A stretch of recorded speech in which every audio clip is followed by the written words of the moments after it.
look, everybody's raising their hands. Okay. Hooray! Let's all go.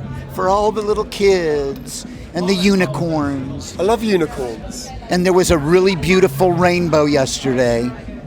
We're with Keith Morris from Off. And there was a little dwarf leprechaun guy who was ass fucking a unicorn in front of all of the little children. And they were all applauding. And it was beautiful. It sounds beautiful. It sounds extremely beautiful. And the flowers were growing everywhere, and there were stars and sunshine, and I feel like we should be expressing this in the medium of dance. And then the final chapter, when they all got in a rocket ship and chased the UFO to Saturn. That's a beautiful story. Have you ever thought of going into book writing?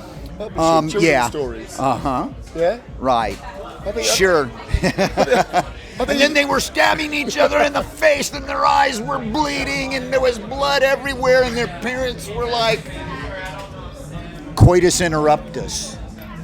I think the children's element is gone now. I think we moved more into adult. The backward masking, blame it on Judas Priest and the Scorpions and Satan and Lemmy Kilmister and Motorhead and Venom and Anthrax. It's beautiful. It's the best thing I've ever heard. So how you are sure you? about that? Yeah, I'm positive. Would I lie? Would I lie to you? Well, then you got 10 pounds? No, just kidding. Make it 20. Just made £20. Oh yeah. So how are you anyway? Are you good? I'm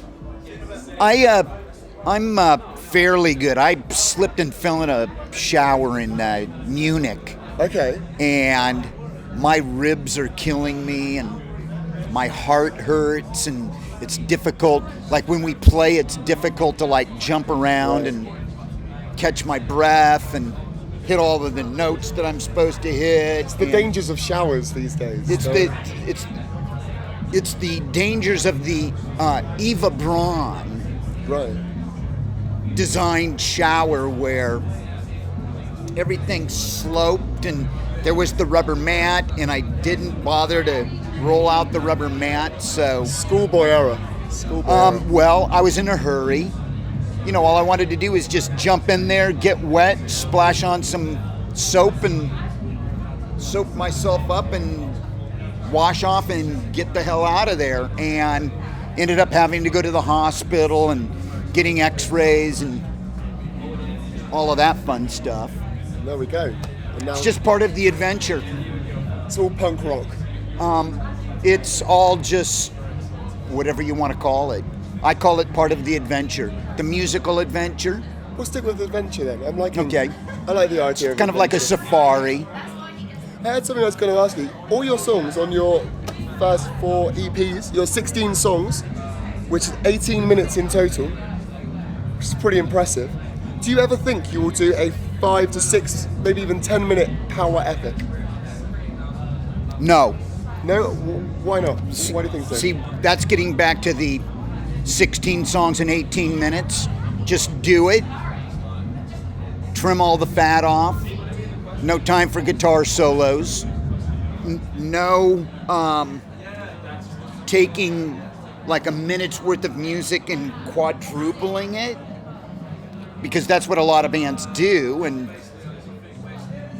why bother? So all Plus, killer, you have to understand that there's a lot of people that their attention span is that big instead of that big. Okay. So you got it in there, done, straight to the point, no fucking around. And get out. Get out. Before it gets too thick. It's good though. I mean, you know, you're giving people 16 songs in 18 minutes. If you're going to do like an hour's album for someone, I mean, would you ever do that? I mean, would you consider doing more short songs, like more tracks? Well, one of the things that you've got to take into consideration was there is this thing called the CD. And the CD holds 72 minutes worth of music. And we went through a period where all the bands were, well, if it holds 72 minutes worth of music, we better put 72 minutes worth of music on the CD. And consequently, you're listening to bands, yeah, you would call it wanking off. we would call it just fucking off or jerking off. Just going on and on and on and on and on and on, and it was just like not necessary. Avoiding all the what's a tracks. what's a great song? How long is a Beatles song? 2.5 minutes. True. And those are all great songs. Very true. Before we played, they played the Kinks' "You Really Got Me." That's a song that's 2 minutes long, 2.5 minutes long. I'm glad. We might get up to that point.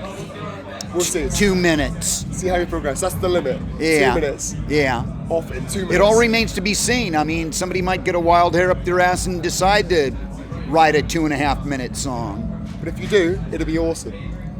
That's the thing. Well, we would hope so, yeah. I'm sure it will. I mean, we wouldn't do it just to do it.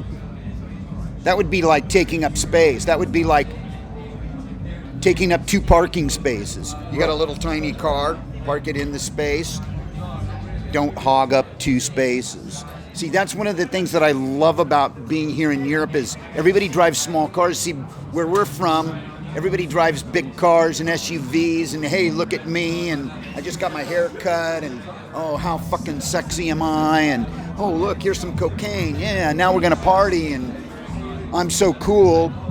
Just got my car detailed and everybody's driving all of these big, huge gas-guzzling vehicles. We're over here, everybody's driving these tiny little cars, so there's more consideration. I think there's more thought behind it. Hooray for Europe. It's the same thing in South America. Right, okay. I was down in South America a couple of years ago, and China's building a little tuna can on wheels. Right. I was going to ask you, in an interview I read, I don't know if this is right, did you play Roll Over Beethoven with Chuck Berry? This was mentioned. I don't know. I couldn't tell whether it was true or whether it was just a story. I was on tour with one of my part-time bands, and we were in St. Louis, and we were playing. There was about 900 kids jumping around, getting crazy, leaping off chairs, leaping off balconies, and Chuck Berry was there and asked if he could play with us. That's pretty amazing. So we ended up, our guitar player said, pay attention to the chorus because that's when you'll find out what song he's playing. Okay. Because if you listen to Chuck Berry songs, they're all, like if you listen to AC/DC or you listen to Motorhead or you listen to the Ramones, all of the songs have the same quality, the same kind of riffs, and so our guitarist said, you're not going to know what he's playing until he gets to the chorus. And then when he got to the chorus, it was Roll Over Beethoven. And I was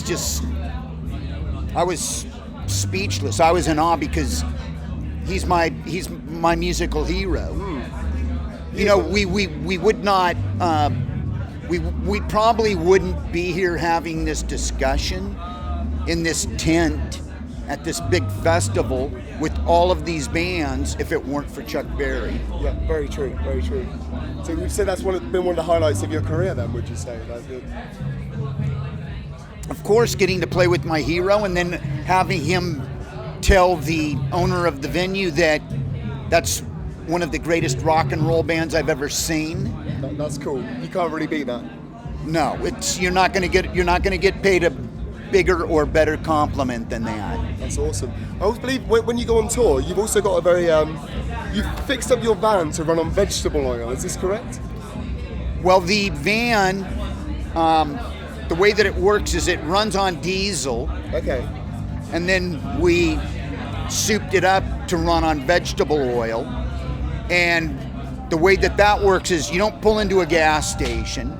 I mean, you pull into a gas station to get diesel, but the vegetable oil is where you save money because you go to places where they're throwing the vegetable out, the vegetable oil out.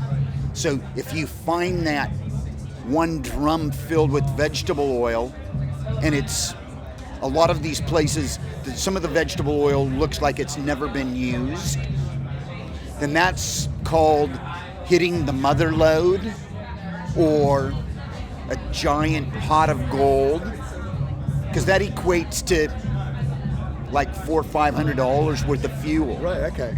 I mean, do you find it quite easy when you're on tour to actually keep finding like vegetable oil around when you're... Well, we're lucky that the vehicle also runs on diesel, so okay, if we don't find the vegetable oil, we can still run on diesel.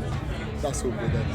I was going to ask, obviously, if off was a skateboard trick, what would it be? If off was a Skate trick.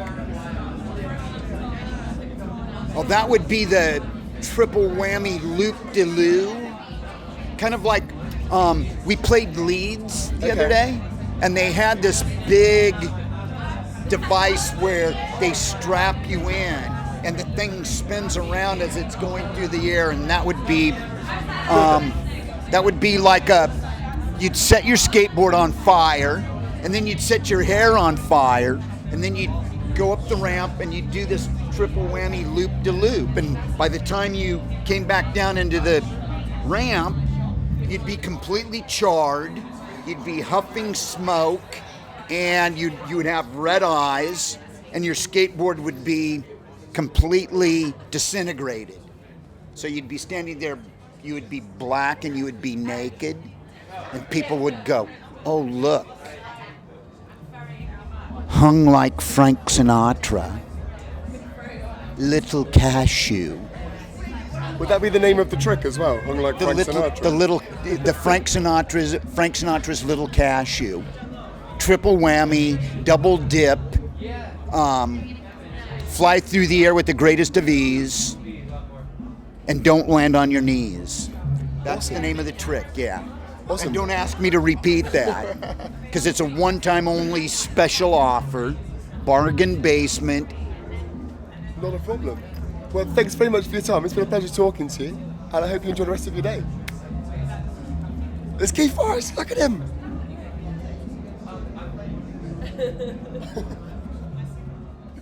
That's a wrap.